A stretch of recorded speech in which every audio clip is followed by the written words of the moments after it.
This is the Coin Show Podcast. The show about coins and coin collecting. And not just any show. This is the #1 coin collecting podcast. Going 10 years strong. Here's Matt Dinger and Mike Nodelman on the Coin Show Podcast. And it is episode 168 of the Coin Show Podcast. Yeah, what do you think of that one, Matt? Yeah, that's energy. I love it. Numbers are climbing. Speaking of numbers, well, no, we'll get to that in a minute. On episode 168 of the Coin Show Podcast, we are going to answer some listener questions. We are going to talk about the coolest thing that walked into our shops this week and do a little competition on that. But first, as always, the news.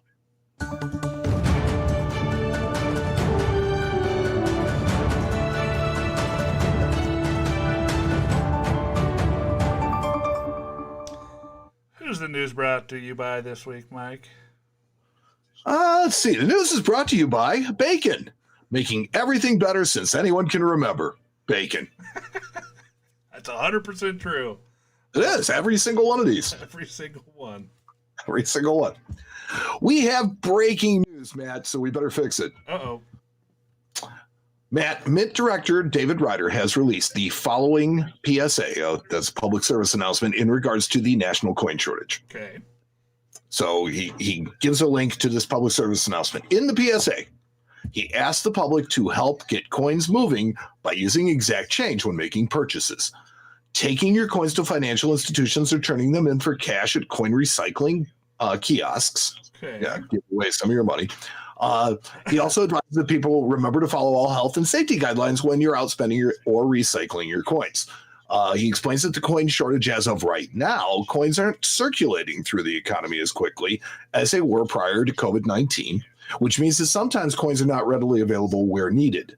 This is not a coin supply problem, it's a circulation problem. Huh. Strange. Like something I said. Sounds like something your doctor said. Yeah, too. Ryder praised the efforts of the Mint workforce, stating, "I want to assure you that the men and women of the Mint workforce are working as hard as we possibly can to get newly processed coins into the economy." They are on track to mint more coins this year than they have produced in almost 20 years. Wow. Amazing. Yeah. I mean, they're ramping it up, and they're doing it in trying conditions because, think about this. They've now had to distance people, which means that they can't have as many, people working in an area, not as many machines running, perhaps. Right. Huh. And yet they've managed to still, crank out more than before. So kudos, Mint. Yeah, for sure. Now, speaking of the Mint, do you remember last episode when I reported that the Mint was asking bullion purchasers for projections? Projections? No. Yeah, remember I was talking about the Mint was asking bullion purchasers for their projections, their sales projections for, the next 3, 6, and 9 months going out. Yeah. All right. So now we know why. The U.S. Mint is considering moving Silver Eagle production to Philadelphia and San Francisco in order to help meet a goal of doubling production from 400,000 every 2 weeks to 400,000 every week. So basically doubling their mintage capabilities. Interesting. Well, by using two entirely different facilities. The issue is a bit more complicated than most people would think. And honestly, it kind of surprised me because I really wasn't aware that this has nothing to do with the changes brought on by COVID, right? The U.S. Mint can only produce gold or silver eagles at West Point. They can't produce them both at the same time. Right. I was unaware of that. So this, according to an unconfirmed report by Bloomberg Business, the unprecedented demand for silver and gold eagles is driving the U.S. Mint to innovate and find ways to satisfy the demands of a very hungry market at a time when meeting last year's productions would be a lofty goal, right? Sure. So I think the idea to move production of silver American eagles to other branch mints might work best. So why not move all silver production of those mints until COVID is over and let West Point just concentrate on making gold coins to demand? I don't know. That seems like it would be more trouble than it's worth, but I don't know. I don't know if they use any, I'm sure they have some special machinery there to produce the silver eagles. But think about this. They have produced Silver Eagles at both Philadelphia and San Francisco before. They produced Silver Eagles in Philadelphia this year. Right. So you're not talking about a big production. You're not talking about something that they're not set up to do. Now, if you're talking what my better idea would be is Denver, now you're talking about someplace that's never been set up for it. I get that. Right. Yeah. But Philadelphia and San Francisco, why not? Yeah. I mean, I guess so. Huh. Interesting idea. Absolutely. We'll see what happens. I'm sure the grading companies will love that. Well, yeah. They will. They'll love it. The dealers, not so much. Let's see. Yeah, I missed that one. All right. So let's see. Speaking of the ANA, they have hired a new. No. Hold on a second. Sorry. Back up. Whitman has canceled the November Expo, but has issued a. Sorry about that. All right, so Whitman has canceled the November Expo, but has issued a save the date notice as they tried desperately to coordinate an alternative site. Right. But the fact is that due to the unknown nature of the future of this pandemic, it will be likely that major shows just don't happen this year. Yeah, I think we're looking at 2021 before we get any real major action in the market as far as coin shows go right now. I mean, we saw the ANA try to save the Pittsburgh World Fair money, but to no avail. Right. And we're big Whitman fans, right? I celebrate their entire catalog, as well as consider Dennis Tucker, their publisher, to be my personal friend. But I just don't know how they can salvage this show. I don't know how it can be done.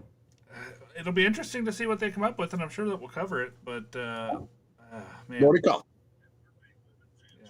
It's rough. I hate to see all these shows getting canceled, but I understand the reason behind it.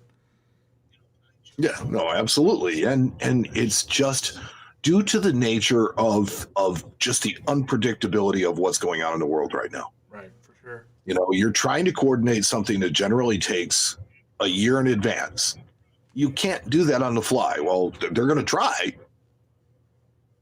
Right. And that's mostly because the venues aren't booked. So that might make it a little bit easier, but that's still a very lofty goal. And I applaud them for continuing to try, because they may be the last hope this year.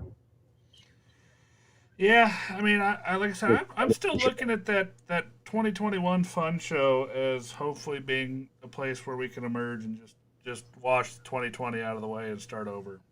I'm telling you, 2020 is going to end up being more than just a meme. It's going to be a euphemism, right?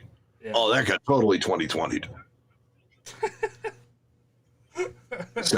It's entirely possible. Yes. Now, back to speaking of the ANA. Okay. All right, back to speaking of the ANA. Speaking of the ANA. Yeah, they have hired a new CFO. Okay. So Brent Howe has joined the ANA as its new chief financial officer. He replaces retiring controller Carol Hall, and she is an 18-year veteran who is not completely stepping away, but stepping into a volunteer role at the ANA. Huh, interesting. Yeah, so Howe's new role will charge him with long-term business and financial planning, as well as financial forecasting and budgeting for the entirety of the ANA. And Howe being there as a volunteer will be kind of nice because, she's on the volunteer staff if he has questions about how things, have been. Right, the transition team. A resource to have that. Yeah. Right. A pair of NGC graded $20 gold pieces brought over $250,000 each at Heritage Auctions U.S. Coins Signature Auction on August 4th. Holy macaroni. Yeah. Both were rare coins, the younger of the two being a 1930S St. Gaudens Double Eagle, certified by NGC and graded as MS66. Ooh, that's a tough coin. It is thought to be one of only a dozen or so to have survived the gold recall of the early 1930s. Wow. The older coin was an 1870 CC Liberty Head Double Eagle that is certified by NGC and graded as AU50. Looking at the coin, that grade looks to be a stretch. Well, it's a super rare coin. I think that coin actually walked into a coin shop like in Ohio not too long ago. Yeah. I think I read a story about that. That's market grading in action right there. Two other high-grade Saints sold for over $100,000. A 1920S in MS65 brought $198,000, and a 27S in 66 sold for $144,000. Gee whiz. Yeah. So the rare coin market is alive and well. See, yeah, it seems like those guys are doing just fine when they're sitting at their house with nothing to do but buy coins. And it's wow. An extremely rare proof 3-cent silver piece has been certified by PCGS. Wow. Yeah, so this coin was a crossover. It's not for sale. This is just a story for publicity, but a very cool coin. The story goes that when the 3-cent coin was authorized, 4 proof coins were struck. One is in the Smithsonian. The Eliasberg example is out there, and that sold in 2012. There's this coin, pedigreed as the Garrett Maris coin, which was last sold in 1980 for $32,500. I think it might get a bump. And the C.E. Gilhausen coin sold by Superior Auctions in 1973 for a whopping $4,200. Wow. Interesting. Yeah, those are the 4 known proof silver 3-cent pieces. Cool. Period. That's super Yeah. cool. That's another one of those like ungodly rare coins that you just never see.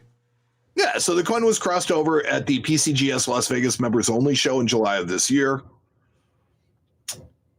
And just because the U.S. Mint has not angered collectors yet enough this year, the U.S. Mint released the remaining 97 of the 2019 enhanced reverse silver proof silver eagles that were minted in San Francisco and sold out in one of the more frustrating product launches of all time last year. Yeah, it sure did, and I actually even made a YouTube video about this sellout. But I almost was thinking about making one because I got the notification that they were available when they sold the last 97 coins, and everybody else did. It was insane. I thought, no, that's got to be a yeah. So they put it on blast to the entire world.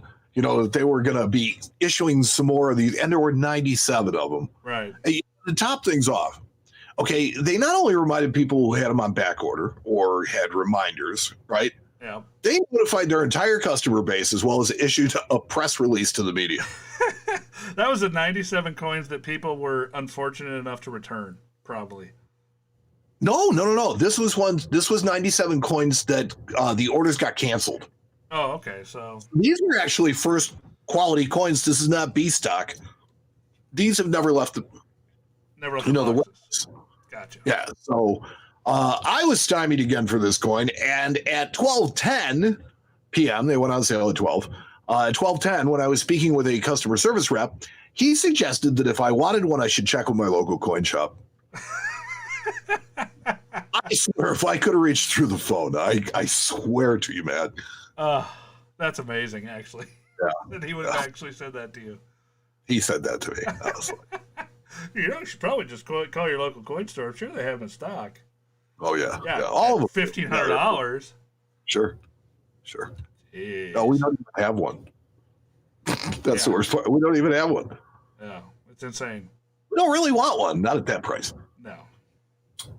PCGS has announced 2 winners for the 2020W U.S. Virgin Islands America the Beautiful quarter submission. Hey, cool. They're still doing this. Yeah, so it's funny. I saw my first 2020 Virgin Islands quarter on the same day that I read that the first W's had been certified already. So, really? Yeah, absolutely. Huh. And, we thought it was a great idea on PCGS part, right? It gets everybody submitting these coins. PCGS has 3 separate labels for these submissions. Why not? Because why not, right? There's a first discovery label for the contest winners exclusively. Okay. There's a first week of discovery label for those that are submitted within a week of the winning submissions. Okay. And an early find label for the first 45 days of release. Marketing at its finest. Marketing at its finest right there, friends. You would think that they'd take their lesson from the Postal Service and how they killed stamp collecting with commemoratives. Yeah. That's what they're going to do to this. They're just going to make so many of them that people are going to stop caring. And the people that didn't care from the beginning are the ones that are best off. They're just milking the cow until it doesn't give any more milk is what they're doing. Yeah. But honestly, do you see that doing more potential long-term harm than good? I mean, as long as somebody out there cares about it, I guess it's okay, but I certainly don't. I don't see it damaging the hobby. Not necessarily, but you're fleecing a lot of people, and I'm not talking about the grading services doing it. I'm talking about people trying to push inflated values for these rare coins, that we see in these holders. Right. I mean, the grading company, PCGS specifically is a publicly traded company, so their number one job is to make a profit. So absolutely, their number one obligation is to the stockholders, and that's what they're doing. So good for them, but there are other people that get a hold of them, and no, I think you called it right on the first thing. It is marketing at its finest, because that's really all this is. This is just a different flavor soda. Yeah, right, exactly. Yeah, good way to put it. NGC has offered a limited edition hand-signed inserts from 16 living ANA presidents, including our friend of the coin show, Ken Brissett, for 2020 Silver Eagle coins. Interesting. Coins are available exclusively from the ANA and are only available under certain circumstances. So numismatic collectors can obtain an exclusive Silver Eagle with a signed label from one of the 16 living ANA presidents by doing one of the following. 1, they can make a minimum donation of $100 to the ANA. Okay. 2, they can sign up 3 new ANA members. 3, they can renew a membership at a 3-year term. Okay. Or 4, become a new member with a 3-year term. All right. Well, so only 50 coins per president are available and will be issued randomly with a limit of 1 per person. So there won't be people making huge donations and then taking one of each. Right. Cool. I'm just reading through the names. You have Q. David Bowers, Ken Brissett, Barry Stupler, Cliff Mishler, Tom Hollenbeck, Jeff Garrett. Something in the Numismatic Hall of Fame. Pretty much. The Colonel, Steve Ellsworth. I mean, it's pretty much a Numismatic Hall of Fame. So interesting. And that's kind of a cool way to do it. I think it helps them, raise some funds, get some new memberships. Kind of like a membership drive for them, Yes. Boy Scouts sell popcorn. They sell memberships. They sell Silver Eagles. Yeah, they sell perks for membership. So there you go. No, absolutely. So not to be left out, PMG has announced 2 new labels for paper money. Okay. But unlike the special PCGS labels, these are not limited issue. They are by request. So there's an American flag motif or a panoramic view of the Great Wall of China now available as backdrops for your PMG submissions for an additional fee of $5. Huh. Interesting. Now, while I find them attractive, I don't really see any added value. Yeah, I mean, again, marketing. Just more marketing. And here's where I get in trouble. And speaking of not very attractive, the 2020 Women's Suffrage Centennial Commemorative Dollar will go on sale August 18th. You know what the problem with this coin is, Matt? What's that? Attractive. And don't send your hate mail to MikeyCoinShowRadio.com. No. I'm not talking about the women featured on the coin. I'm talking about the design as a whole.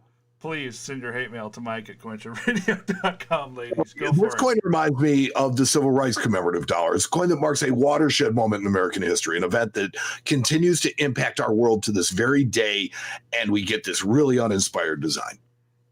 Hey, but they got nice hats, so there's that. Again, this was a watershed moment in American history.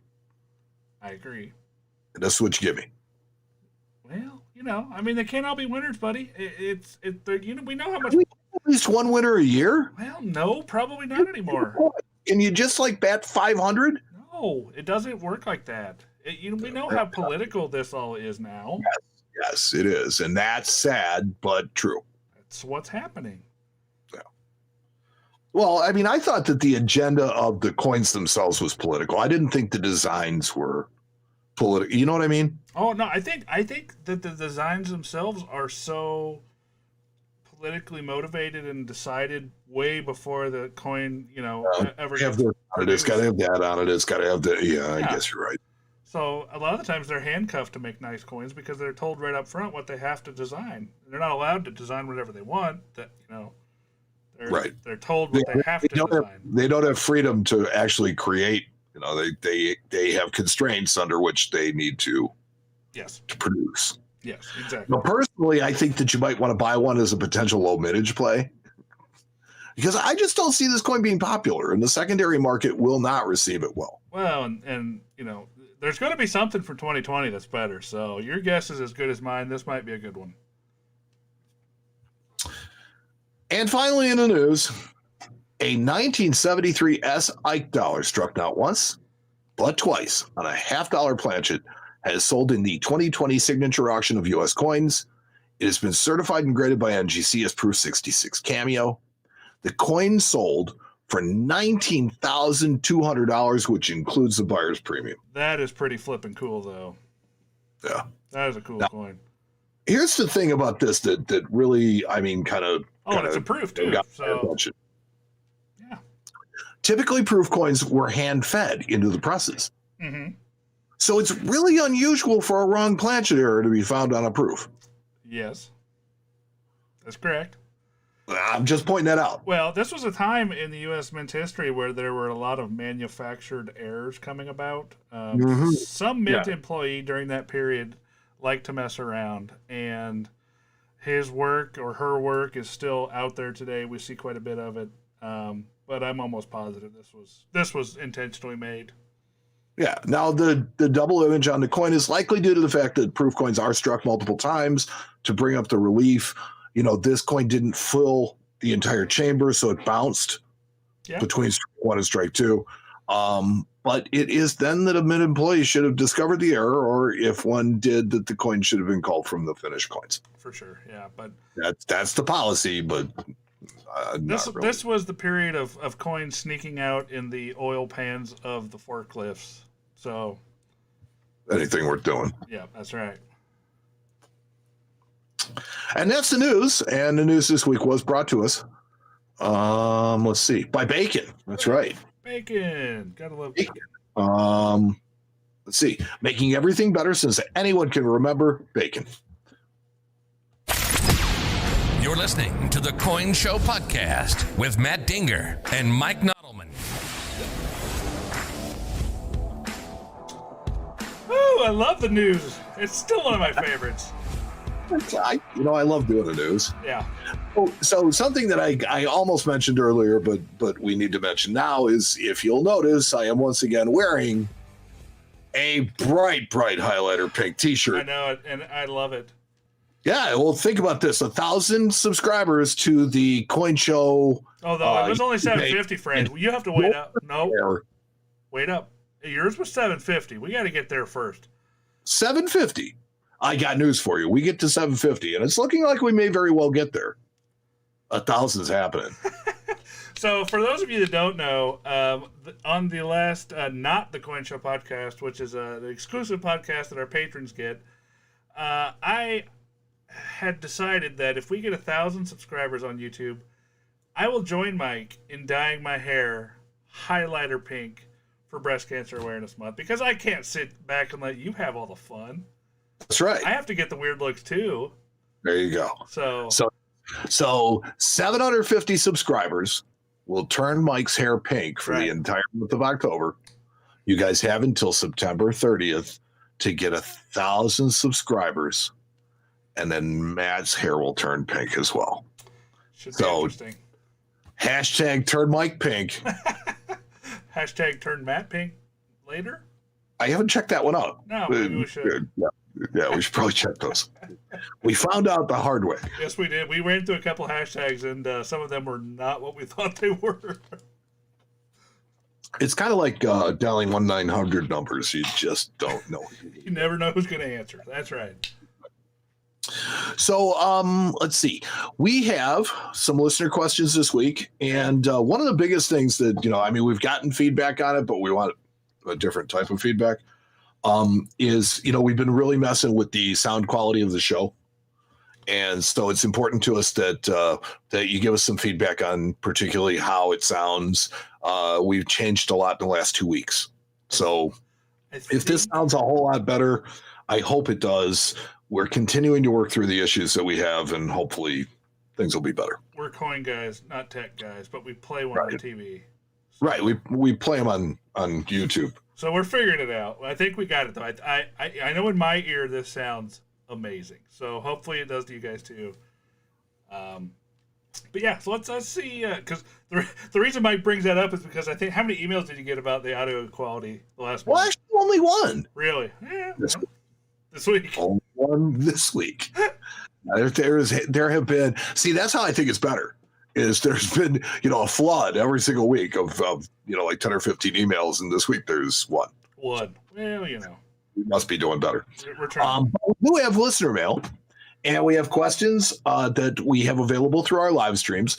So if you are on the Friends of the Coin Show podcast page on Facebook, if you're on YouTube, if you're on, ask us your questions in the chat.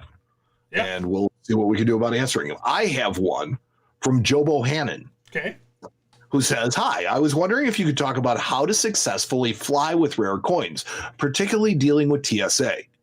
I've had my bag searched when traveling, and just a roll of quarters probably looks funny on the x-ray, but curious how it works if I had, say, a PCGS box of slab coins. I've heard people say they ask for a private screening, but also curious if that can lead you to getting the third degree about why you have them. Thanks, Joe." Okay, Joe, I'll take this one because I fly with coins a lot.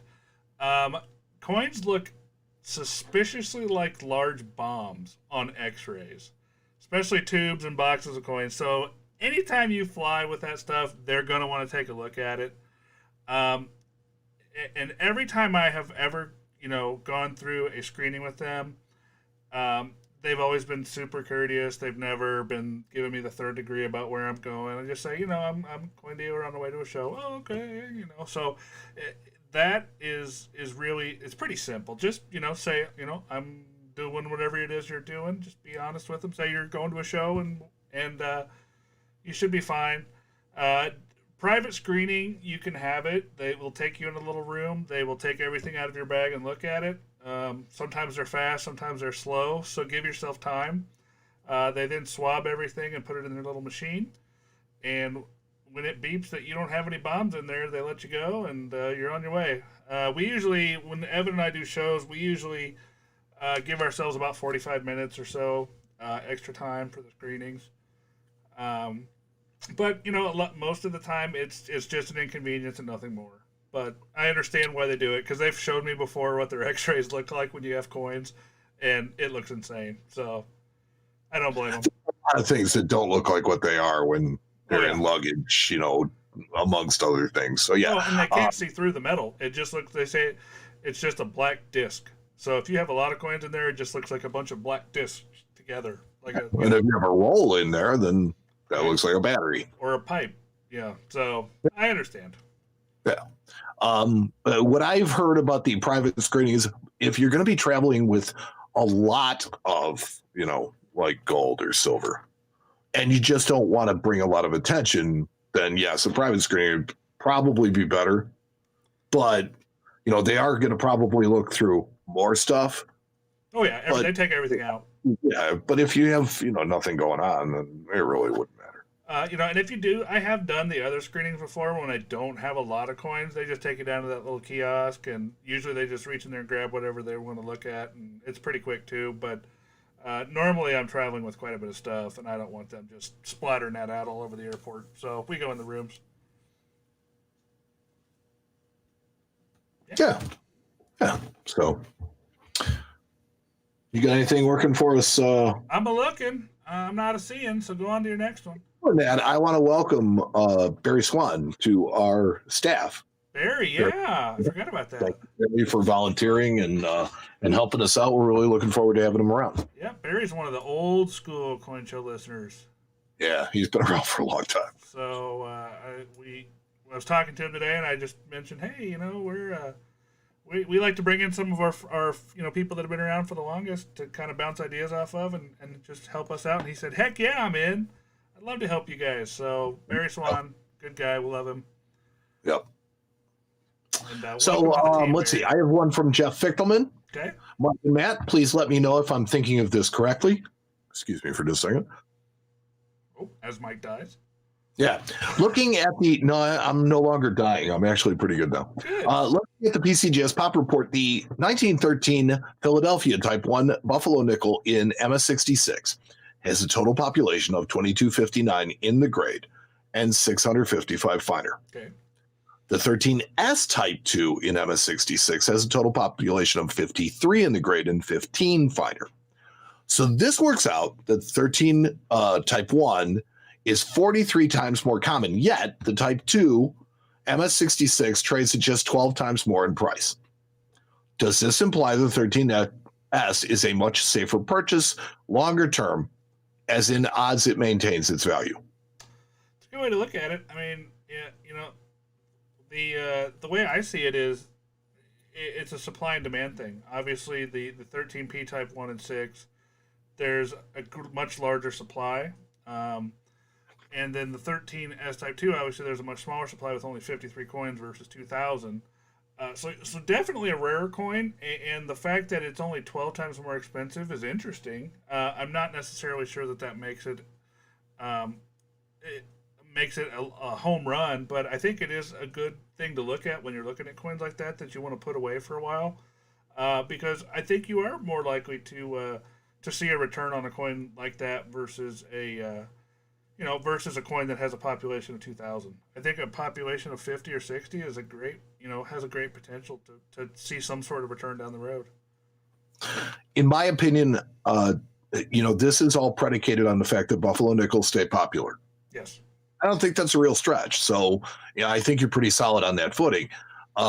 So to say one of the rarer dates, which 13S Type 2 is, it's a key date, to say that would be a good coin. Yes, I think that a key date coin in a very popular series has a much better chance of sustaining value than most others. Yeah. But I don't think that it correlates with the numbers. I just think that it is because it is what it is. So I think that the 3-leg is also going to be a safe coin. Very popular. Not rare by any stretch. There are tons of them out there. I agree, but yeah, you're exactly right. I mean, it's just it's a decently popular series. It's a better date compared to the first coin you're comparing it to, which is probably one of the most common dates in the series. Right. So yeah, I think it's a decent play. Yeah, the 13s were saved, in mass, particularly the Type 1s, because the first issue of any new type is always really heavily saved. And I don't know when they actually started producing the Type 2s. That would be interesting as to what time of year they started doing it, as to what the proportion is from one to the other. But it's my thought that it was likely fairly late in the year. Yeah. I think you're probably right. Let's see here.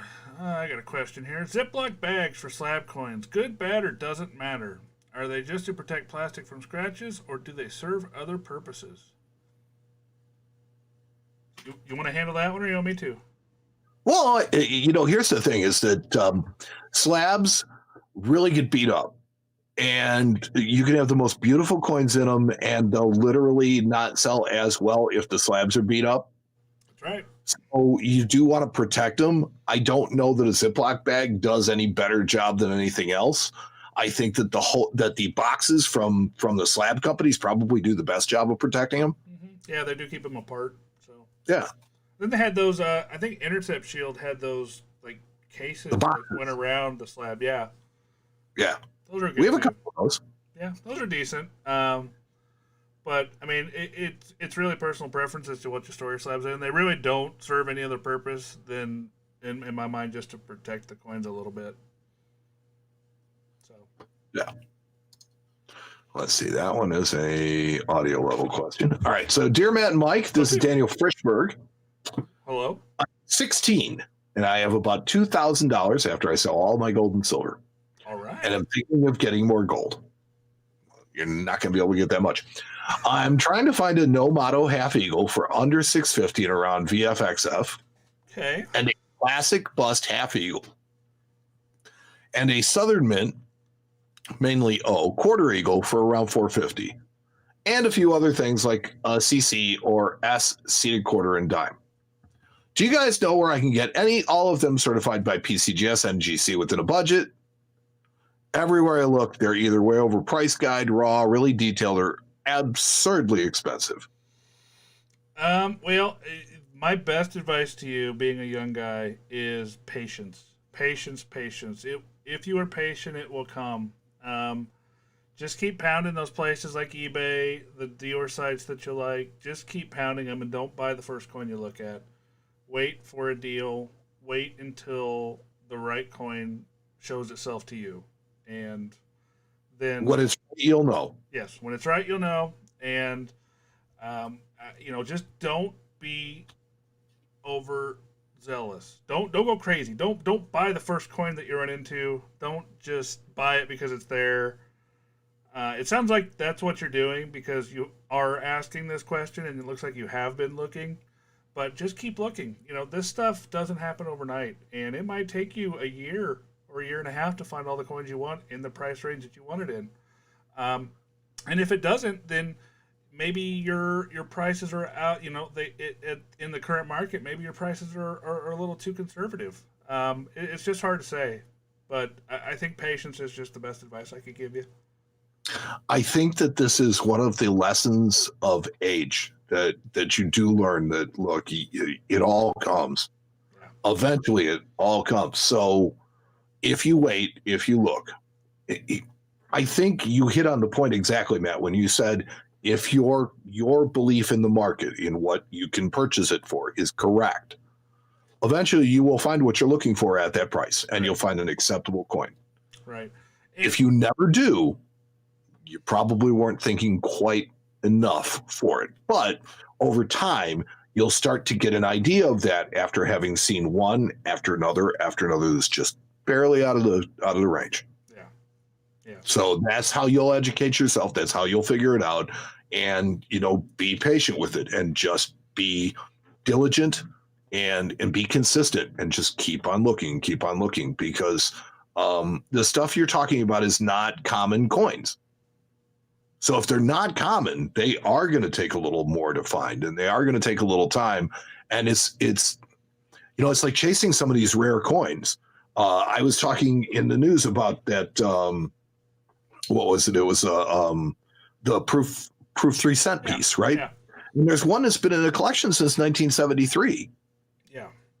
If you want a proof 3 cent piece, chances are you're not going to be able to find one. Well, think about that in terms of these. Yeah, there's hundreds of these, but still they're not going to turn over anywhere near as fast as stuff that there's hundreds of thousands of. Yeah, exactly. But, and one other thing you can do too, if you do use eBay, you can set account alerts. You can set search alerts for certain terms.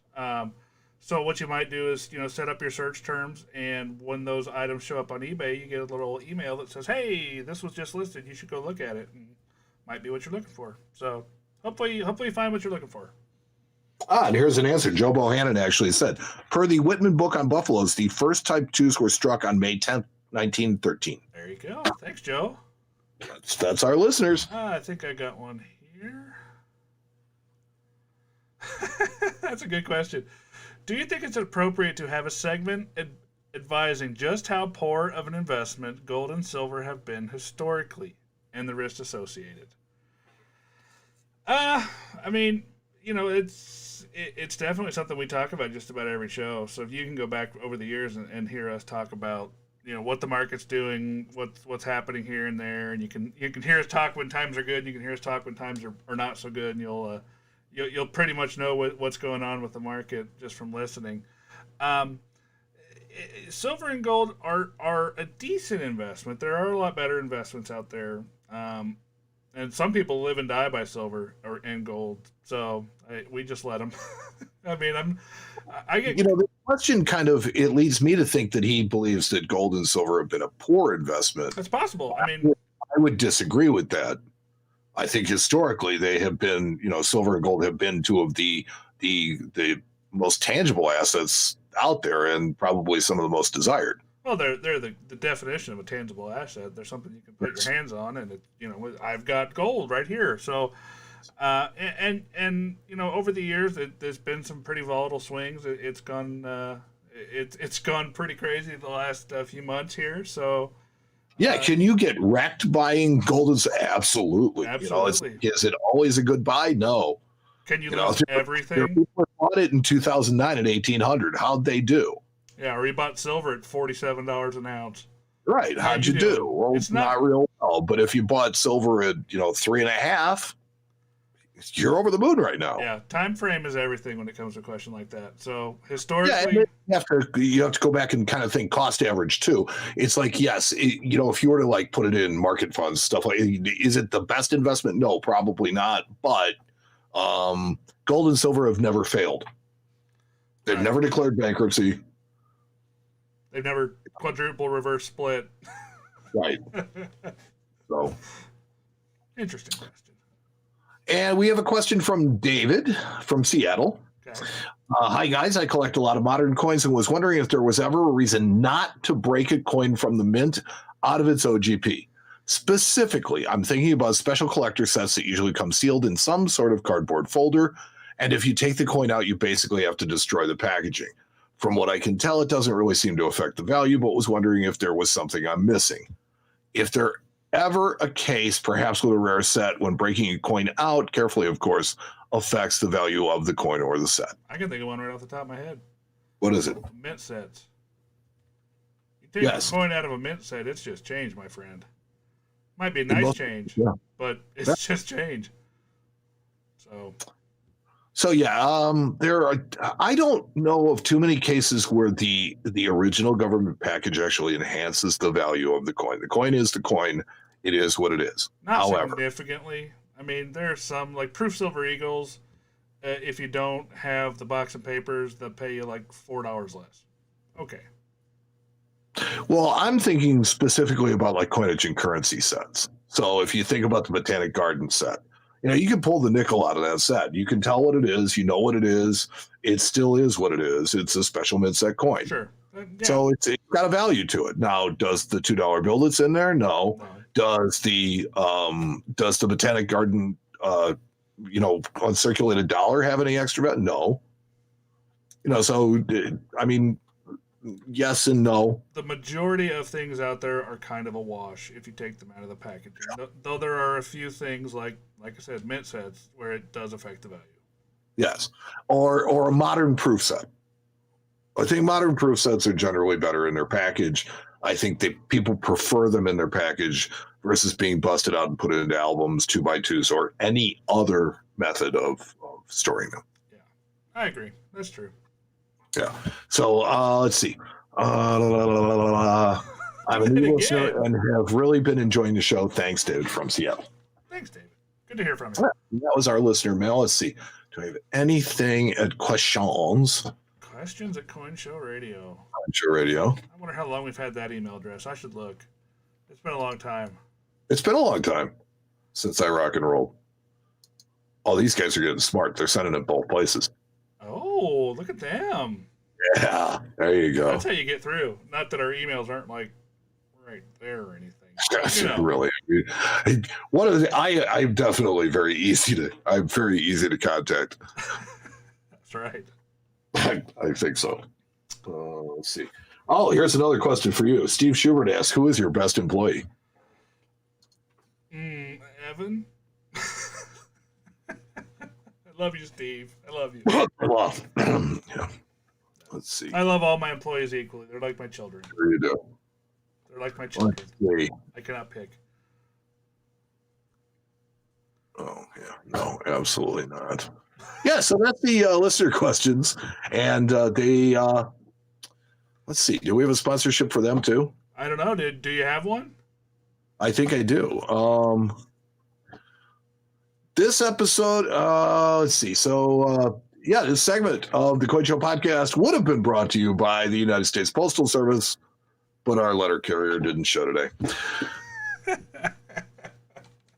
Oh boy, you're not kidding. I've got a package. I got a $1,500 package sitting in a dead mail center. So I've got a check for like 5 figures sitting somewhere. Mine. They know it's in a dead mail center. They sent me an alert that says your package is in a dead mail center. That's messed up. Okay, send it back. It's No. not that hard. Oh, we're just going to torture you. Yeah, no joke. All right. Well, is it time, my friend? Is it time? For the dueling coolest things, and I don't care what you've got, I have got you faded this week. Well, we're going to see. And now for the coolest thing to walk in this week. A competition segment between Matt and Mike to see who's had the coolest thing walk into their shops. Who'll win this episode? Let's find out. Matt? Mike? Who's got the coolest thing? I'm pretty sure it's me. All right, well, let's see what you got there, bro Hamas. I'm fairly sure it's me. Oh, yeah. See, now I have to tell you that we do a little talk over the week and a little smack talking here and there, and I got a pretty darn cool thing because I was very, very lucky. Mike sent me a picture of it and said, hey, dude, look what I just bought. You ever had one of these? Well, we'll start with mine since yours is so cool. Okay. I bought 22 original bank wrap rolls of 1949 S wheat pennies. How many? 22. 22 rolls. Now, the thing that $11 in base. Yep. The thing about this coin is if you are a dealer and you happen to be in the gray sheet, those rolls bid about $80 a piece. So they're pretty darn scarce rolls. And these were from the Security First National Bank of Los Angeles, California. So they were estimate, of course. And they are original bank wrapped rolls. Yeah, sure are. Somebody had put some tape on them to keep them together over the years, but as you can see on the tape, it's pretty darn old tape. I didn't even open any. Nope, I just let them be. I sold them on down the road to another dealer. But I thought those were pretty cool. That's not something that you see every day in that kind of quantity. You might get a onesie twosie here or there, but having a 20-something of them is tough. And they just walked at the door. So, it's quick, it's dirty, but it hits hard. That is my coolest thing. And see, I have a lot of respect and a lot of love for 49S because, they're generally, better date coins. Mm-hmm. But for cents, meh. Hey man, $80 a roll. That's a pretty strong number. No, absolutely. $80 a roll is cool. That's a buck and a what? $1.30 a coin? Yeah, thereabouts. But I mean, you think of it like a 58D roll is worth $8, so they're much better than just your average generic wheat penny roll. Yes, but there are just so many of them out there. Well, speaking of so many, you want to get to yours? I'm from the era of the roll collecting craze. Yes, for sure. Yeah, so I'm definitely not putting yours down. Yeah, because it sure sounds like you're dutying on my stuff right now. I'm just saying. I mean, I'm just putting that out there. If we're being frank here, Frank. No, my name is Mike. Frank doesn't work here. No, I mean, I kind of felt like I was doing that, so I just wanted to point out, no, I'm not. Okay. It's like I like 49Ss. I was unaware of the fact that rolls of them were valuable. They are. I guess there are some rolls of wheat pennies that really, but they've got to be bank wrapped and they got to be fresh. Yeah, and that's why that was the coolest thing, because you don't. I mean, you see them in plastic tubes all the time. All sorts of dates, but to actually get that many of them in those shotgun bank rolls was just super cool, especially being from that national bank in Los Angeles. I just thought it was neat. So yeah, back then when they used to actually stamp, what bank they came from because they did the rolling of it. I saw this week in the shop some rolls of 64 halves that were original. So it's like the ends were just, ugh. Yeah. And the reed edge, ugh. Yeah. But you open it up and the coins were just, blazing. It was like, wow, these things are, but they're 64s. Yeah, so. that's what you get with these shotgun rolls a lot of the times is the end coins will be kind of yucky, but the coins inside, you can find some monsters. So that's why the dealer that we sold it to bought them. I'm sure he was going to just crack them and find the monsters and make a lot of money. But, you know, I didn't want to deal with it. I didn't want to do it, and I'll let somebody else do it. So I think that may end up being the demise of a lot of these rolls from the roll collecting era, is that people buy them to just kind of cherry pick them out. They're going to pick like 3-4 coins out of them, and they're going to just dump the rest. That's what happens. That is the game they play these days, my friend. So now moving on to my coolest thing. Yeah, what about it? I've definitely hurt Matt's feelings. So I was lucky enough to buy a collection this week. Hard to hurt them if you don't have them, buddy. That's true. I was lucky enough to buy a collection this week, and it was an old family friend, which I personally felt really good about. It was really cool. I wanted to make sure that he, got taken care of, and he said to me, look, I got 70 pounds of proof sets. And I'm like, you know what? I'll be able to do something for you. I'll figure it out. So, I look and he's got maybe 25 proof sets that are clad proof sets that are what I would consider what I came there to look at. Right. He had maybe 100 silver proof sets. Ooh. I'm like, okay, those are winners.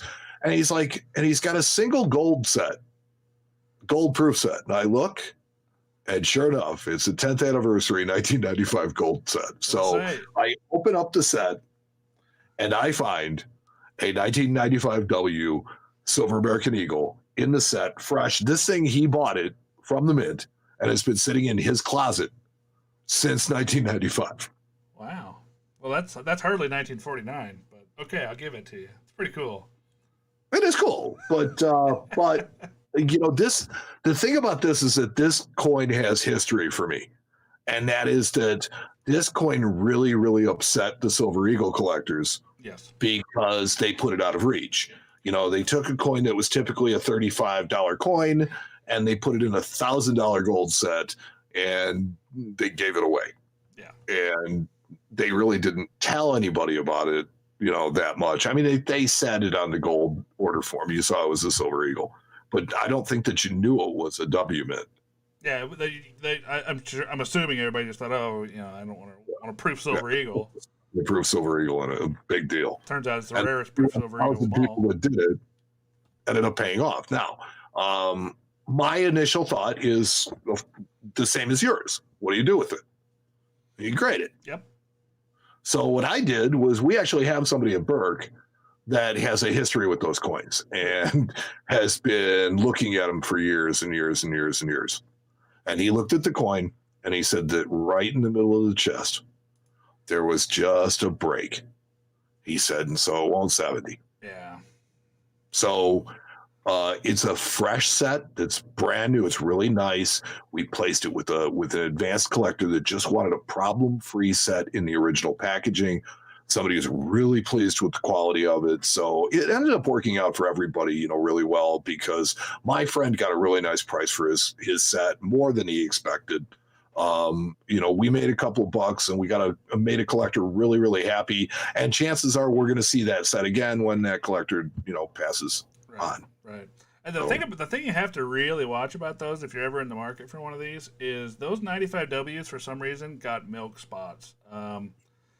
Just like all the other Eagles that we always talk about, that particular coin is kind of notorious for getting milk spots. So the pictures you showed me and these pictures, they look pretty darn nice, and I don't see any spots. So you got real lucky on that one, and I think it's a nice coin, and whoever bought it should be real happy.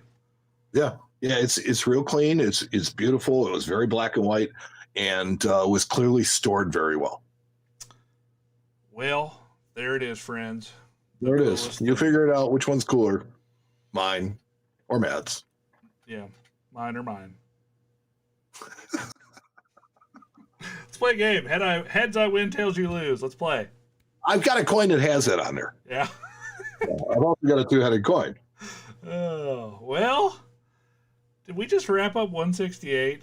And it felt we did. It felt like we just got here and just started talking and are having a great time. Because I know I'm having fun. Are you having fun? That's the way it always goes with us. I know, it's great. I know. Hopefully the people out there watching are having fun. If you are, hit the like button. Let us know you're having fun. Like button. Hit the subscribe button on YouTube. Yeah. If you hit enough subscribes on YouTube, if we get the numbers that we're looking for, Mike goes pink. And then if we get extra numbers, Matt will go pink too. And my wife, I told her I didn't tell you this. I told my wife, and she goes, ew. So I told her I'd already committed to it, so it was too late, and she couldn't say anything that would change my mind. But there you go. But she said that was her exact words. She just sat there for a second and goes, ew. So should be real fun. Real fun. Well, let's see. We would like to thank our production staff, which is now one grader. One grader. Barry, Justin, Ernesto. Thank you for everything that you do. Barry, not so much yet, but trust me, he's done stuff over the years. In the future. Yeah, we're very glad to have him. Thank you to everybody who listened. Thank you to all the people who have subscribed on YouTube. Look, this is a worthy cause. It's something that we're really trying to do to kind of promote the whole cause of breast cancer awareness. I really want to turn my hair pink. Please, please, please. I almost think you're just looking for an excuse to turn your hair pink. Maybe. Midlife crisis? No. No? Some people get a car, Mike gets pink hair, Midlife. Let's see. Thank you to those of you who wrote to us. Thanks to the people who asked questions. Thanks to everybody who inspired us or in some other way contributed to the show. We couldn't have done it without you. Thank you to everybody. Thank you, Matt. And thank you most of all to those of you who listened. Because without you, the entire effort is completely pointless. All right. Well, I guess I'm going to hit the button and take her on out of here, buddy. Yeah, there you go. Drive her home, Matt. Vroom, vroom. I hit the button and nothing happened. False start. How peculiar. Defense. It says it's playing and I don't hear a thing. Me neither. Let's try it one more time. I think I figured it out. You've been listening to the Coin Show podcast with Matt Dinger and Mike Nottleman. The boys will be back soon with another informative and entertaining episode. Meanwhile, you can follow the show on social media at The Coin Show on Twitter and Instagram, and on Facebook at facebook.com/The Coin Show. You can also join their private group. Just search Facebook groups for Friends of the Coin Show and request access. But if you want to take it to the next level and support the Coin Show podcast, you can go to www.patreon.com/The Coin Show. If you subscribe at the $5 a month level or higher, you'll have access to Not the Coin Show podcasts on the off weeks, as well as other surprises reserved for our patrons. Visit our website at coinshowradio.com or download our podcasts on Apple Podcasts, iHeartRadio, Spotify, or wherever you download your podcasts. This has been the Coin Show Podcast.